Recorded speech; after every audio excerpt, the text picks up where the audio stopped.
Bienvenue dans le 7 minutes. Au sommaire de cette édition, le Premier ministre Robert Begré-Mambé est arrivé à Dar es Salaam en Tanzanie en préparation du sommet africain de l'énergie. La Journée internationale de la douane a été l'opportunité de mettre en avant les succès de l'administration douanière en présentant ses projets et objectifs pour l'avenir. Et les 24 équipes qualifiées pour la CAN 2025 sont fixées sur leur destin avec le tirage au sort des groupes qui s'est déroulé ce lundi à Rabat, à moins d'un an du début de la compétition au Maroc.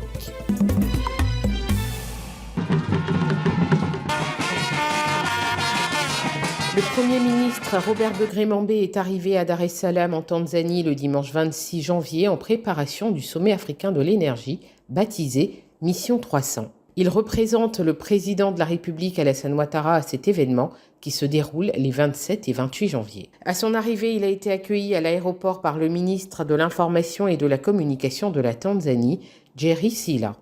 Dans la synthèse qui a été réalisée, il apparaît que la Côte d'Ivoire est l'un des pays où la connexion avec l'électricité est la plus forte. Et la philosophie d'action conduite par le président Alassane Ouattara donne à la Côte d'Ivoire d'être parmi les premiers champions en électricité en Afrique.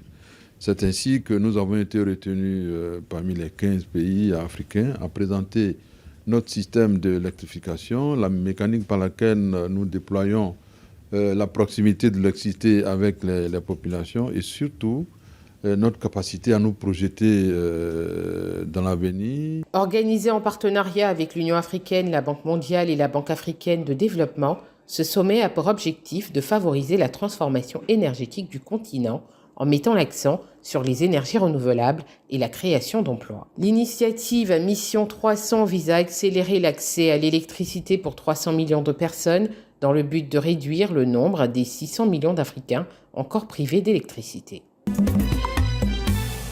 La Journée internationale de la douane, célébrée le 27 janvier, a été l'occasion pour la Côte d'Ivoire de mettre en lumière les réalisations de son administration douanière, tout en dévoilant ses perspectives d'avenir. La rencontre s'est tenue autour du thème « Une douane qui concrétise ses engagements en matière d'efficacité, de sécurité et de prospérité ». Je vous exhorte par conséquent à redoubler d'efforts et à être les artisans d'une douane ivoirienne aussi bien performante que respectueuse de l'éthique et de la déontologie de votre métier. Des défis demeurent, certes, mais je reste convaincu que collectivement et en rang serré, nous saurons les relever. La célébration a mis l'accent sur la modernisation des procédures, le renforcement de la sécurité aux frontières et la mobilisation des ressources internes. Les défis liés à la mobilisation des recettes, à la sécurisation des frontières et à la prospérité constituent des préoccupations partagées par l'ensemble du corps social. C'est sortir de la zone grise du GAFI quelle attente vis-à-vis des douanes. Monsieur le ministre, je sais combien cette problématique vous préoccupe. Ce n'est donc pas par hasard que nous l'avons inscrit. Cette cérémonie a également marqué le lancement de la 11e semaine des douanes ivoiriennes, une série de séminaires et de réflexions stratégiques pour préparer l'administration douanière à relever les défis futurs.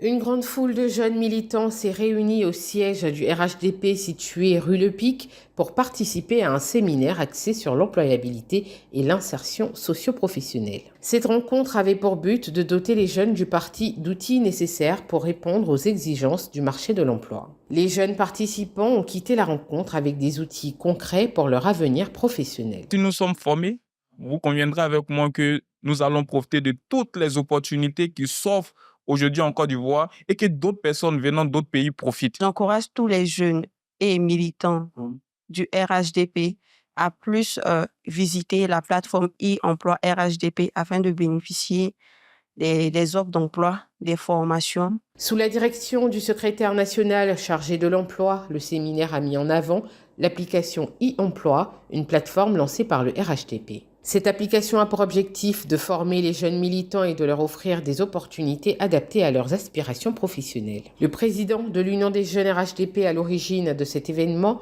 a salué cette initiative qui répond aux besoins urgents des jeunes à la recherche d'emploi. Vous savez qu'on ne peut pas parler d'emploi sans parler de formation.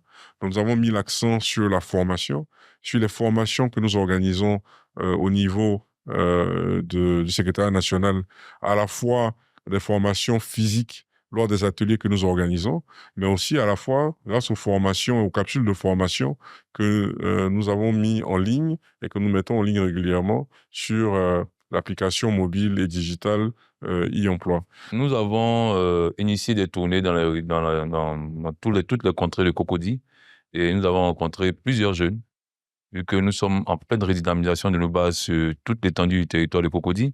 Et essentiellement, la problématique qui revenait, c'est la problématique de l'employabilité et de l'insertion professionnelle des jeunes militants. Et nous avons justement, vu que nous faisons partie d'un parti qui est très organisé, et nous avons vu l'opportunité d'organiser ce séminaire sur le thème employabilité de la jeunesse militante de notre parti, Défis et Perspectives. À travers des outils comme l'application e-emploi, le RHDP affirme son engagement vers une jeunesse formée, ambitieuse et prête à participer activement au développement de la Côte d'Ivoire. C'est à Rabat au Maroc que s'est déroulé le lundi 27 janvier le tirage au sort de la 35e Coupe d'Afrique des Nations. La Côte d'Ivoire est logée dans la poule F qui accueille aussi le Cameroun, le Gabon et le Mozambique. Les 24 sélections qualifiées ont été réparties en 6 groupes de 4. Le tirage a été effectué au théâtre Mohamed V de Rabat, la capitale du Maroc, par des stars du football. Mustapha Hadji du Maroc, Serge Aurier de la Côte d'Ivoire, Aliou Cissé du Sénégal et Joseph Yobo du Nigeria. Le Maroc, demi-finaliste de la Coupe du Monde 2022, sera l'un des grands favoris de cette CAN 2025. Devant leur public, les Lions de l'Atlas tenteront de remporter, 50 ans après, un trophée qu'ils n'ont soulevé qu'une fois dans leur histoire en 1976. La compétition se déroulera du 21 décembre 2025 au 18 janvier 2026 au Maroc. Les matchs se joueront à Agadir, Casablanca, Fès, Marrakech et Tanger. C'est la fin de cette édition. Merci de nous avoir suivis. L'information continue sur 7info et sur www.7info.ci.